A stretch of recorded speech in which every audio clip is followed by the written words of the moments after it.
The Young and the Restless, spoilers, big shock true. Welcome back to the channel, you guys. Today is a beautiful day to dive into the absolute chaos that is unfolding in our favorite fictional town. But honestly, we are running on fumes and way too much caffeine right now. There is so much to unpack today. So let's just jump right into the madness of Genoa City because things are getting incredibly intense and we need to talk about it. And let me just tell you, I am exhausted. I have been covering this show and these characters for what feels like a lifetime. And sometimes I just want to scream at the screen. But today, I am actually kind of impressed with Kane Ashby.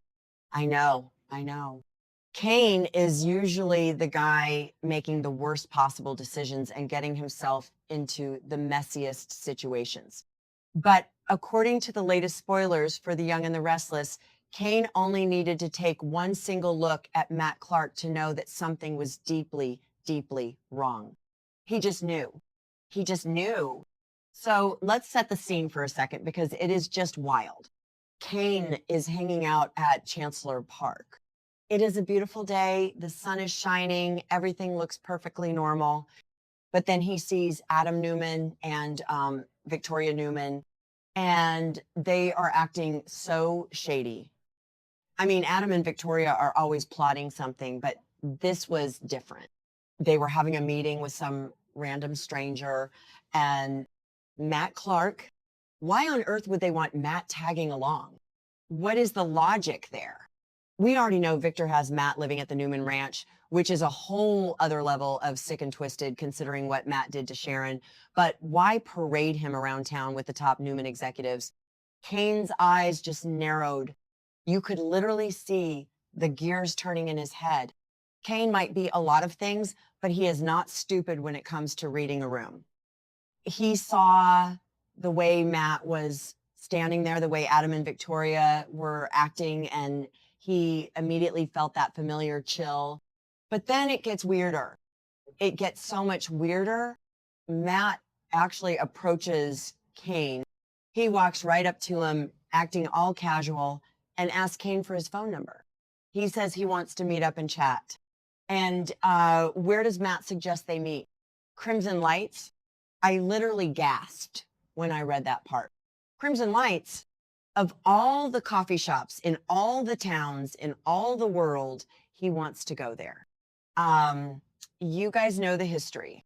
Longtime fans know exactly why that location is so insane and so triggering. Crimson Lights is the infamous spot where Matt and Nick Newman have brawled in broad daylight so many times in the past. It is practically a battleground for them. They have literally destroyed furniture in that place over the years. And now Matt wants to casually sip a latte there with Kane. Is this a coincidence? Or is Matt's supposed amnesia total garbage? Because let's be real for a minute. Matt Clark is currently claiming he has amnesia. He is playing the victim. He is walking around Genoa City acting like he doesn't remember being a complete monster who destroyed lives. But if he doesn't remember anything, why is he subconsciously drawn to Crimson Lights? It is like his dark little heart is pulling him back to the scene of his biggest rivalries. Or maybe he is just faking it. Actually, I am pretty sure he is totally faking it. We know Victor told him to spy on Kane.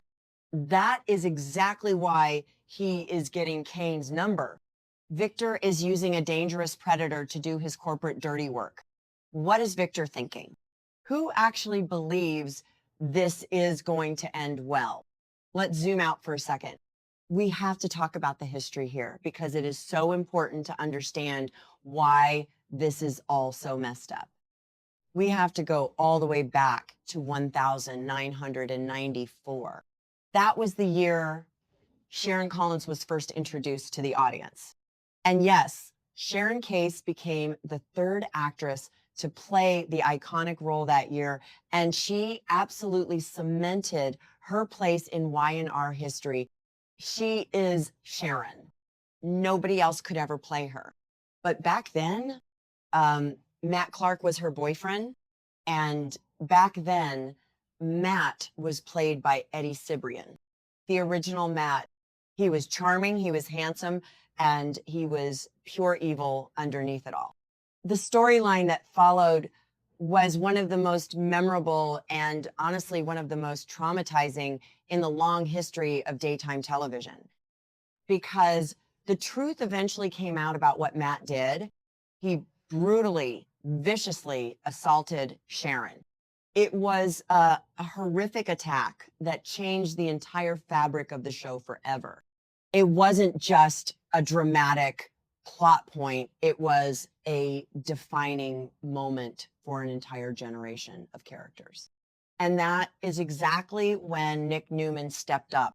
That storyline established Nick's permanent role as Sharon's protector. He became her white knight. He fought Matt.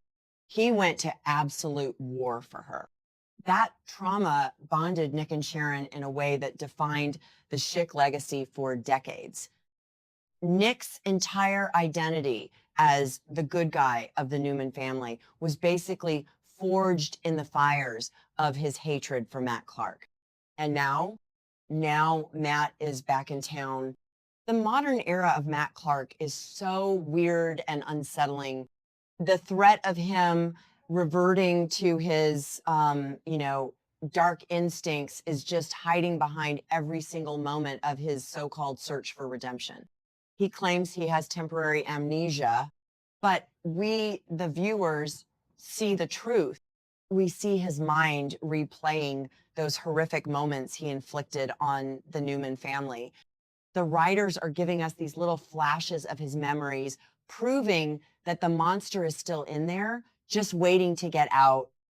But here's the thing that is driving me absolutely crazy right now. The flashes. When the show gives us Matt's internal memories of the 90s and early 2000s, the viewers immediately notice that they are only using scenes that have been reshot or edited with the current actor, Howarth. And okay, maybe I'm being too harsh on the production team. I get it. It is a soap opera. Recasts happen all the time, but we all know that Eddie Cibrian was the one who did those things to Sharon back in 1994. And later on, Rick Hurst played another version of Matt in the early 2000s. It is just so jarring to see Howarth's face plastered over a memory from 30 years ago. It takes me right out of the story every single time. But okay, that sounded dramatic, but you get what I mean. I guess it is acceptable because fans know the history. We know Cibrian and Hurst played the character and did the heavy lifting for those classic storylines. But still, it is clunky, just really clunky editing. Sometimes I wish they would just use the original footage and trust the audience to understand it's the same character. Anyway, let me pull myself back on track. Back to Kane and Matt. Kane is sitting there at Chancellor Park looking at this guy. Kane doesn't know the full, deep, visceral terror that Matt Clark brings to the Newman family. Or maybe he does. Word gets around in a small town like Genoa City. But Kane definitely knows Adam and Victoria are up to no good.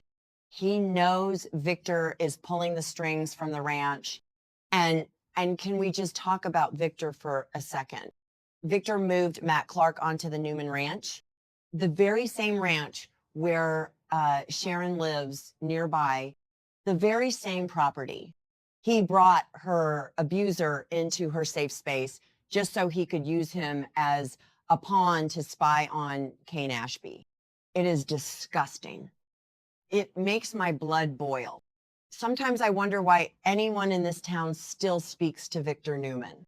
He does not care about anyone's mental health. He only cares about winning. And what about Nick? Nick is currently spiraling out of control. A few episodes ago, Nick was in that horrific car crash because he was high on drugs that Matt basically orchestrated. Nick is a complete mess right now. And now Nick is desperately trying to cure Matt's amnesia just so he can have the satisfaction of beating him up while Matt knows exactly why he's being beaten. It is so toxic. It is so messy. So what is going to happen when Kane and Matt actually sit down at Crimson Lights? Is Nick going to walk in? Can you imagine the explosion? Nick walks in for a coffee and sees the man who assaulted his true love, the man who nearly killed him, just casually exchanging numbers and chatting with Kane Ashby at the exact spot where they used to have their bloody fistfights. It would be explosive. It would be the end of the world. I honestly don't know where the writers are taking this. Sometimes I think they don't know either. Are they gonna try and redeem Matt? Please no. You can't redeem a character with that kind of history. You just can't. The fans on social media are already losing their minds over this whole amnesia plot. We are all just waiting for the other shoe to drop. Will Kane expose Matt's fake amnesia? Will Sharon finally get justice and peace of mind? Will Nick survive his own demons long enough to protect his family? I am so tired, you guys, but I can't look away. I just can't. The drama is too good, even when it's frustrating. Let me know what you think in the comments, because I am officially out of theories for today. I need a nap and a very strong coffee, preferably not from Crimson Lights.